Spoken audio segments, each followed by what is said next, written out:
65 दिवस उलटले तरी आग लावणारे आरोपी मोकाट. नाशिक रोड पोलिसांच्या भूमिकेवर गंभीर प्रश्नचिन्ह. जीवे मारण्याच्या उद्देशाने आग लावल्याचा गंभीर गुन्हा. आरोपी ताब्यात येऊनही अटक नाही. न्याय व्यवस्थेवरच नागरिकांचा प्रश्न.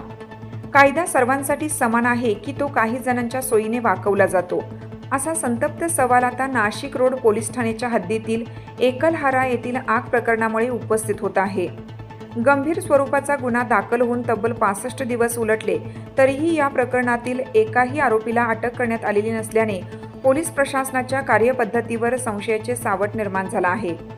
दिनांक 13 मार्च 2026 रोजी रात्री 11:40 सुमारास सिद्धार्थनगर परिसरातील राहुल रद्दी पेपर व स्क्रॅप दुकानाला कथितपणे दिलीप जाधव, सागर जाधव, दीपक जाधव, पप्पू जाधव व त्यांच्या इतर साथीदारांनी जीवे मारण्याच्या उद्देशाने आग लावल्याचा आरोप आहे. या भीषण आगीत दुकानासह शेजारील घरेही जळून खाक झाली. जळत्या घरामध्ये 2 लहान मुलांसह झोपलेल्या महिलेने जीव वाचवण्यासाठी धाव घेतल्याने मोठी जीवितहानी टळली. या घटनेप्रकरणी पीडित सुरेश मुरलीधर जाधव यांनी दुसऱ्याच दिवशी नाशिक रोड पोलीस ठाण्यात नावानिशी फिर्याद दिली. त्यानुसार गंभीर कलमांखाली गुन्हा दाखल करण्यात आला. मात्र गुन्ह्याचे गांभीर्य असूनही आरोपी आजही मोकाट फिरत असल्याचा आरोप होत आहे. विशेष म्हणजे काही दिवसापूर्वी गुन्हे शोध पथकाने या प्रकरणातील एका संशयित आरोपीला ताब्यात घेऊन तपास अधिकाऱ्यांच्या स्वाधीन केलं होतं.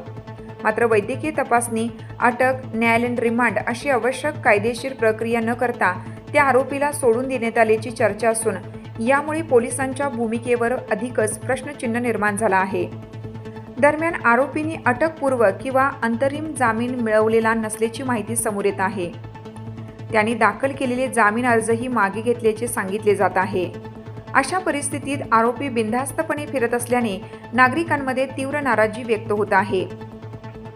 या प्रकरणात आर्थिक देवाणघेवाणीची चर्चा परिसरात रंगली असली तरी त्याबाबत कोणतीही अधिकृत पुष्टी झालेली नाही. मात्र घडामोडी आणि पोलिसांची भूमिका पाहता संपूर्ण तपास प्रक्रियेची उच्चस्तरीय चौकशी व्हावी अशी मागणी जोर धरत आहे.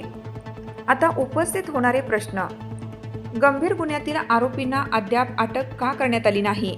आरोपी ताब्यात आल्यानंतरही त्याला सोडण्यात आले का? तपास अधिकारी बदलूनही तपासात प्रगती का झाली नाही? पीडितेला न्याय मिळणार की प्रकरण दडपण्याचा प्रयत्न होणार? एकलहारा आग प्रकरणात आता सर्वांचं लक्ष वरिष्ठ पोलीस अधिकाऱ्यांच्या भूमिकेकडे लागले असून या प्रकरणात निष्पक्ष चौकशी करून दोषींवर कठोर कारवाई केली जाते की नाही हे पाहणं महत्त्वाचं ठरणार आहे. ही बातमी आरोपांवर आधारित असल्याने प्रकाशित करण्यापूर्वी संबंधित पोलीस विभागाची अधिकृत बाजू घेणं योग्य राहील. आता या संपूर्ण प्रकरणावर पोलीस आयुक्त संदीप कर्णिक कोणती ठोस भूमिका घेतात याकडे नाशिक रोड वासियांचे लक्ष लागलं आहे.